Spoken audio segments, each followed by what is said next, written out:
Assalamualaikum warahmatullahi wabarakatuh. Salam sejahtera untuk kita semua. Selamat datang mahasiswa program studi ilmu keperawatan pada perkuliahan keperawatan psikiatri. Perkuliahan ini dilaksanakan secara blended learning, yaitu menggabungkan tatap muka, janitra, serta berbagai media pembelajaran digital yang inovatif. Sesuai dengan panduan pengembangan pembelajaran digital Universitas Tribhuwana Tunggadewi. Mata kuliah keperawatan psikiatri memiliki bobot 3 SKS, yaitu 2 teori dan 1 praktikum, dan dirancang untuk membentuk kompetensi sebagai calon perawat profesional yang mampu memberikan asuhan keperawatan kepada klien dengan gangguan jiwa, baik di tatanan klinik maupun komunitas, dengan pendekatan terapeutik, humanistik, dan berbagai pemulihan. Selama 1 semester, pembelajaran akan disajikan melalui video pembelajaran, studi kasus, diskusi kelompok, simulasi praktek, modul interaktif, dan proyek berbasis teknologi digital untuk mendukung pembelajaran aktif. Melalui mata kuliah ini diharapkan dapat menganalisis gangguan jiwa, merancang strategi asuhan keperawatan sesuai standar nasional, serta mengimplementasikan terapi modalitas dengan profesionalisme tinggi. Mari kita ikuti pembelajaran ini dengan penuh semangat, partisipasi aktif, dan komitmen akademik sesuai etika yang berlaku. Bersama kita akan mengembangkan pemahaman keterampilan etika dalam memberikan pelayanan kesehatan jiwa. Selamat belajar, semoga perkuliahan ini memberikan pengalaman bermakna bagi Anda semua.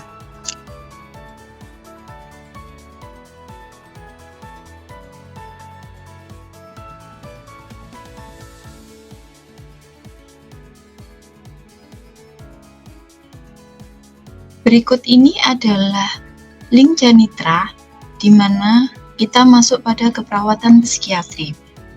Pada mata kuliah ini, keperawatan psikiatri adalah merupakan keperawatan yang berbobot 3 SKS, yaitu 2 teori dan 1 praktikum. Pada mata kuliah ini, terdapat 3 pengampu dosen mata kuliah, yaitu Bu Yanti, saya, dengan Bu Sirli. Pada deskripsi mata kuliah, hal ini menjelaskan berbagai asuhan keperawatan jiwa pada klien, berbagai bentuk gangguan jiwa seperti pada harga diri, isolasi sosial, waham, halusinasi, perilaku kekerasan, dan resiko bunuh diri. Kedua, penanganan klien dengan kondisi psikiatri khusus.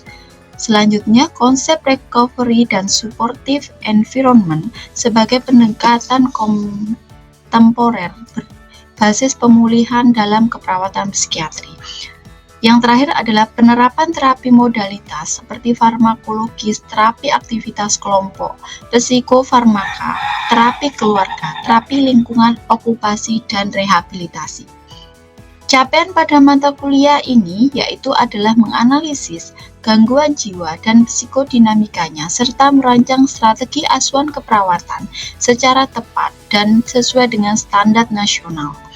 Menstimulasikan asuhan keperawatan jiwa baik secara individu maupun kelompok melalui praktek laboratorium dan tugas berbasis kasus. Mengintegrasikan konsep pemulihan recovery dan lingkungan pendukung dalam pendekatan keperawatan psikiatri berbasis komunitas, mengelola dan mengevaluasi bentuk terapi modalitas secara profesional dalam konteks klinis maupun komunitas, berpikir secara kritis, reflektif, dan dalam memproses kondisi klien dan keluarga melalui forum diskusi, melalui review jurnal, dan tugas presentasi ilmiah. Struktur topik dan sub capaian pembelajaran. Pada kali ini kita akan membahas pada pertemuan ke-6, yaitu defisit perawatan diri, yaitu praktek pengasuhan dan edukasi klien secara mandiri.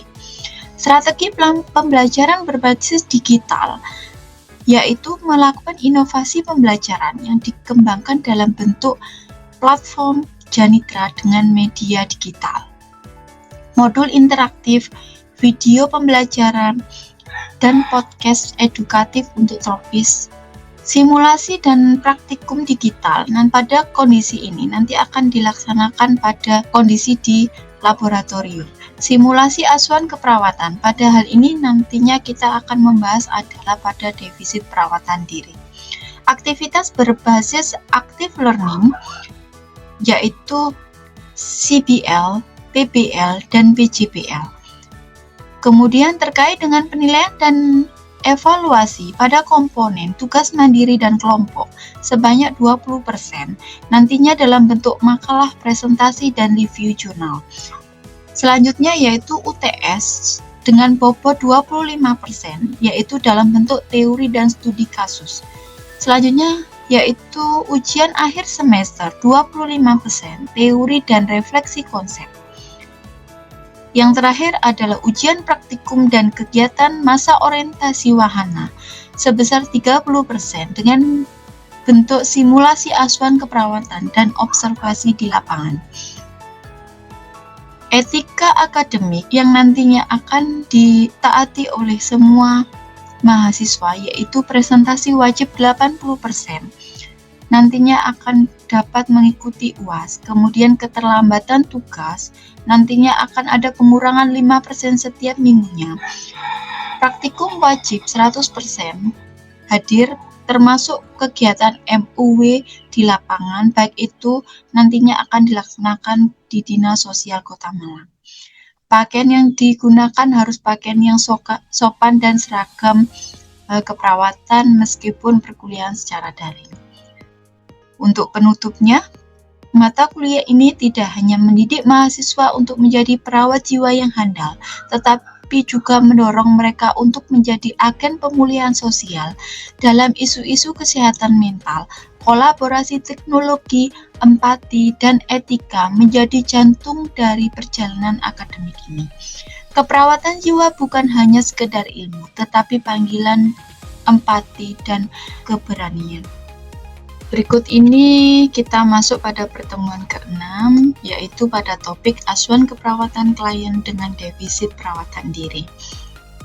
Pada tujuan pembelajaran, kemudian akan kita merangkum pada ruang lingkup materi, di mana nantinya kita akan berfokus pada defisit perawatan diri, baik itu pada definisi, etiologi, proses keperawatan, baik itu dari pengkajian, diagnosa, perencanaan, tindakan keperawatan, evaluasi, dan dokumentasi.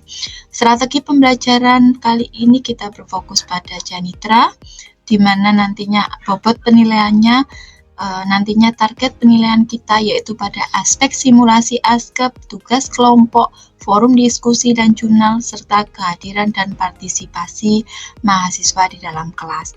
Teknologi dan media pembelajaran kali ini kita akan masuk pada video kuis dan juga nanti kita melakukan studi kasus pada defisit perawatan diri, kemudian kita melakukan simulasi pada laboratorium, dan yang terakhir kita melakukan panduan asuhan keperawatan mulai dari tahap pengkajian sampai pada tahap evaluasi.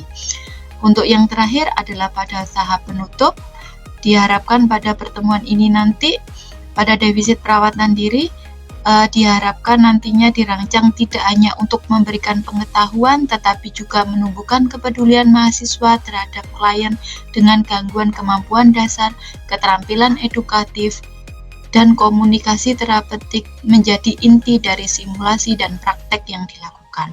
Merawat klien dengan defisit perawatan diri berarti kita memulihkan martabat dan kemandirian mereka dengan empati, ilmu, dan kesabaran. Untuk selanjutnya kita langsung pada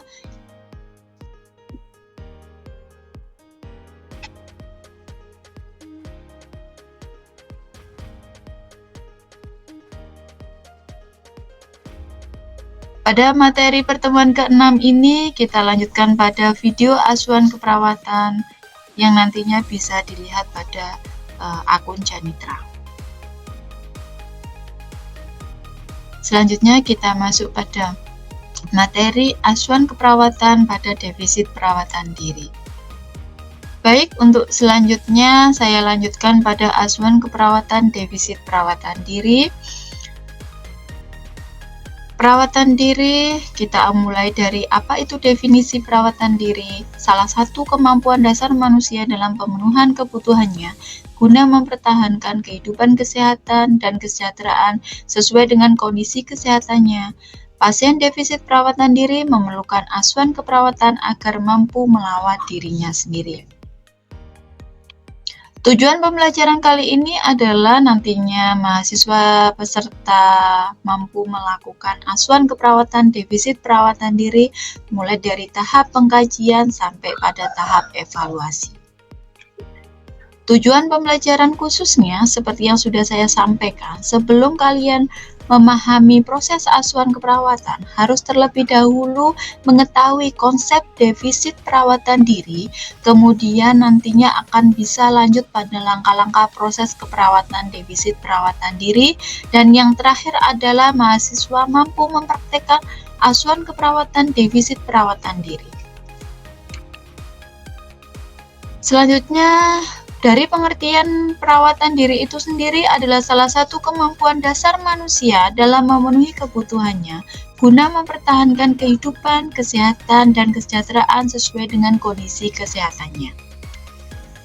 Defisit perawatan diri adalah gangguan kemampuan untuk melakukan aktivitas perawatan diri baik pada kebersihan dirinya, berhias, makan, dan toileting. Proses terjadinya suatu masalah yaitu terbagi menjadi dua, yaitu faktor predisposisi, di mana faktor predisposisi ini dibagi menjadi beberapa item lagi, yaitu pada biologi. Biologi ini adalah penyakit fisik dan mental yang menyebabkan klien tidak mampu melakukan perawatan diri. Pada psikologisnya terdiri dari faktor perkembangan, karena setiap orang tidak akan sama pada perkembangannya masing-masing. Dan selanjutnya adalah kemampuan realitas yang turun. Pada tahap sosialnya, pada tahap ini seseorang itu akan ada suatu kurang dukungan dan latihan kemampuan dalam perawatan diri, baik itu pada lingkungan dan keluarganya, di mana nantinya akan mempengaruhi latihan kemampuan dalam melakukan perawatan dirinya, mulai dari berdandan sampai pada tahap toileting. Pada faktor presipitasi, terjadi pada penurunan motivasi pada seseorang yang mengalami defisit perawatan diri, dia tidak akan mampu untuk melakukan kondisi di mana dia melakukan kebersihan pada dirinya. Kerusakan kognisi dan perseptual, selanjutnya cemas, dan yang terakhir adalah dia akan mengalami kelelahan dan kelemahan. Tanda dan gejalanya ketika semua nantinya akan menemukan pada kondisi yang seperti ini, harus segera kita tangani.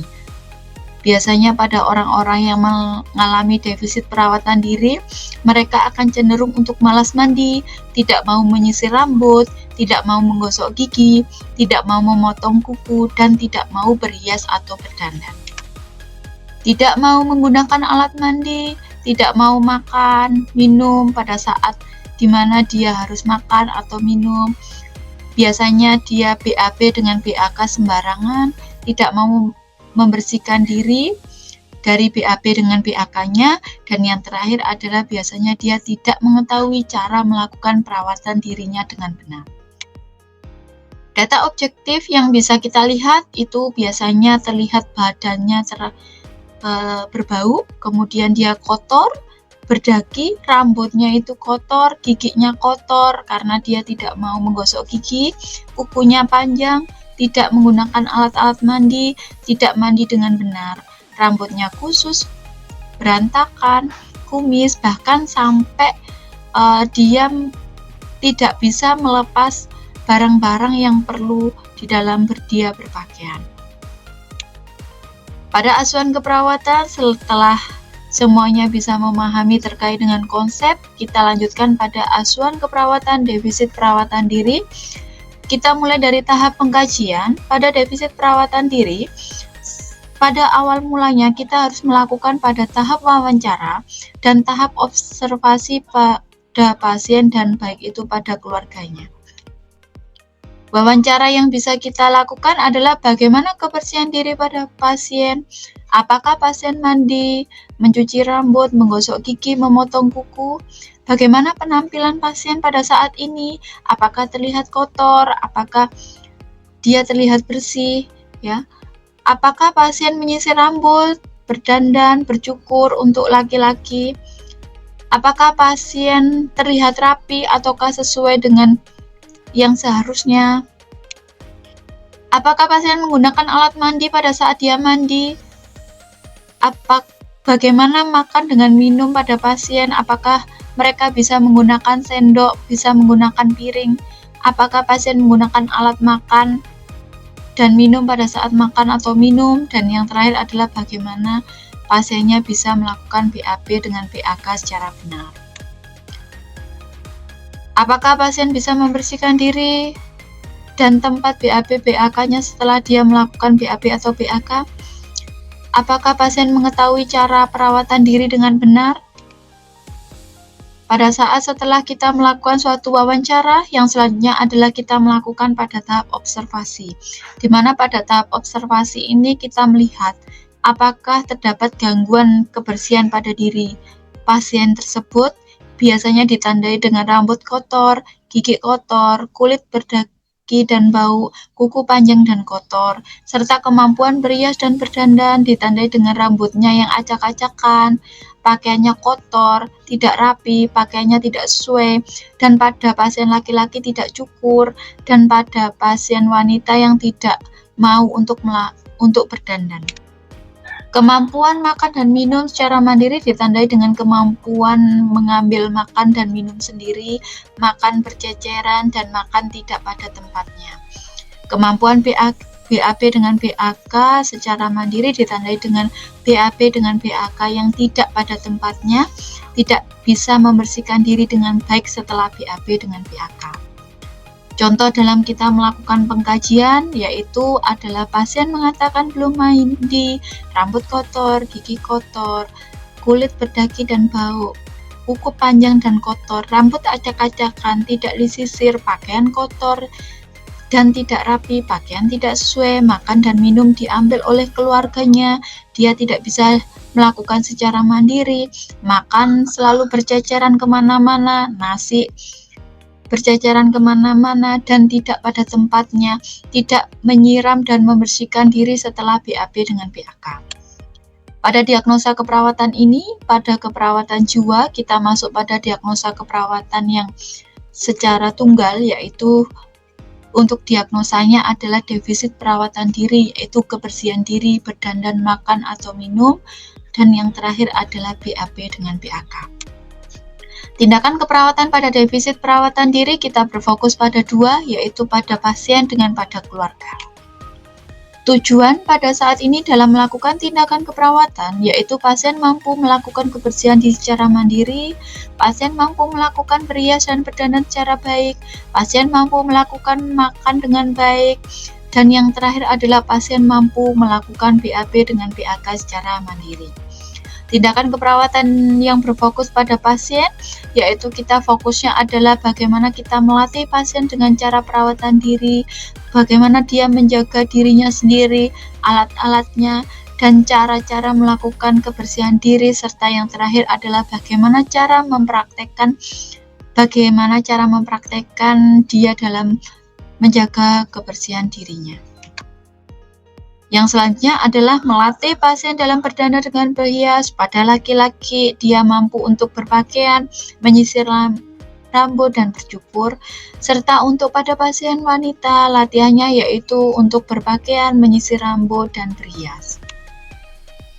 Yang selanjutnya adalah bagaimana kita melatih cara makan yang secara mandiri, bagaimana cara makan secara baik, bagaimana cara menjelaskan kebutuhannya, kalori dalam sehari itu seperti apa, dalam sehari minum berapa gelas sehari, cara makan bagaimana, cara minum bagaimana, menjelaskan cara merapikan alat makan setelah dia makan itu seperti apa, dan yang terakhir adalah mempraktekkan cara makan sesuai dengan tahap makan yang baik.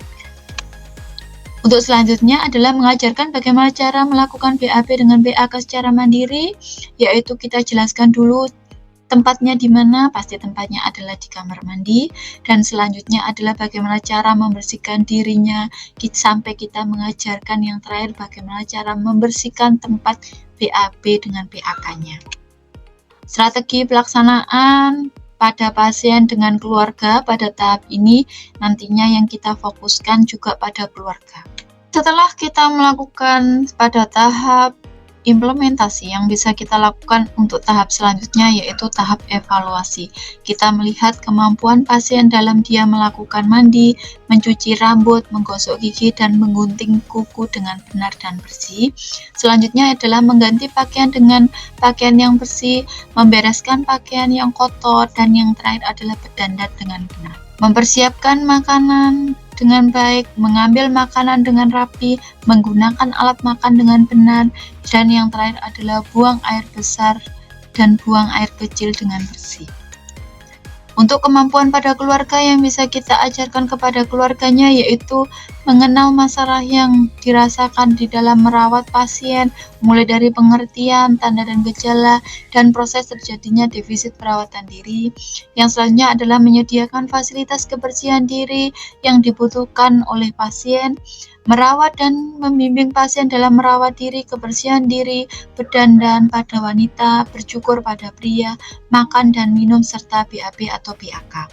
Yang terakhir adalah jangan lupa melakukan follow up ke puskesmas, mengenal tanda kekambuhan, dan apabila ada tanda kekambuhan segera lakukan rujukan ke rumah sakit.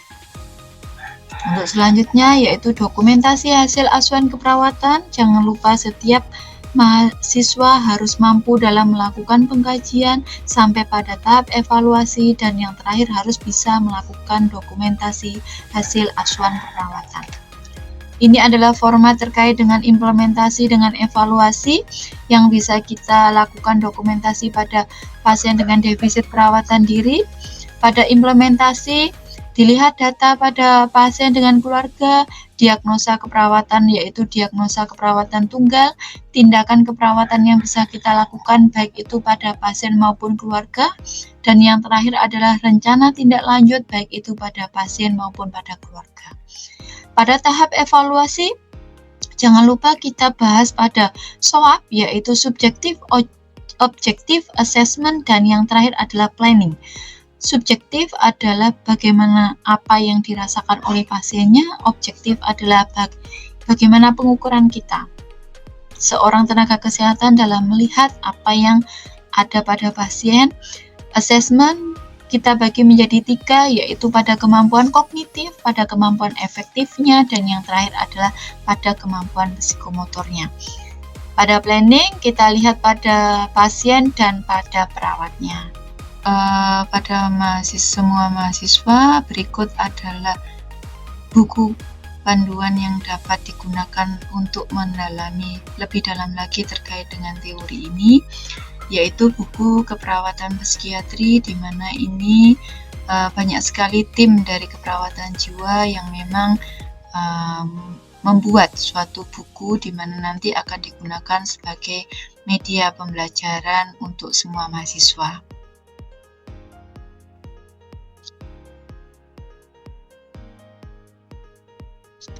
Baik, alhamdulillah perkuliahan kita pada sesi ini telah selesai. Terima kasih atas perhatian, partisipasi aktif, serta semangat Anda di dalam mengikuti pembelajaran ini, baik melalui tatap muka, diskusi melalui Janitra, maupun aktivitas digital yang telah disediakan. Melalui model pembelajaran berbasis teknologi ini, diharapkan semua tidak hanya memahami teori, tetapi juga mampu mengaplikasikan konsep keperawatan jiwa dalam praktik yang nyata dengan pendekatan terapeutik, humanistik, dan berbagai recovery. Jangan lupa untuk mengakses kembali materi yang tersedia di Janitra, mengikuti kuis dan tugas yang telah ditentukan untuk memperkuat pemahaman, berpartisipasi aktif pada forum diskusi di kelas, menyiapkan diri untuk pertemuan berikutnya dengan membaca modul interaktif yang telah disediakan. Ingatlah bahwa keperawatan jiwa bukan hanya ilmu tetapi juga panggilan empati untuk membantu klien mencapai pemulihan optimal. Sampai jumpa di pertemuan berikutnya. Tetap semangat, terus belajar, dan jadilah perawat jiwa yang profesional dan beretika. Wassalamualaikum warahmatullahi wabarakatuh. Salam sehat dan sukses selalu untuk kita semua.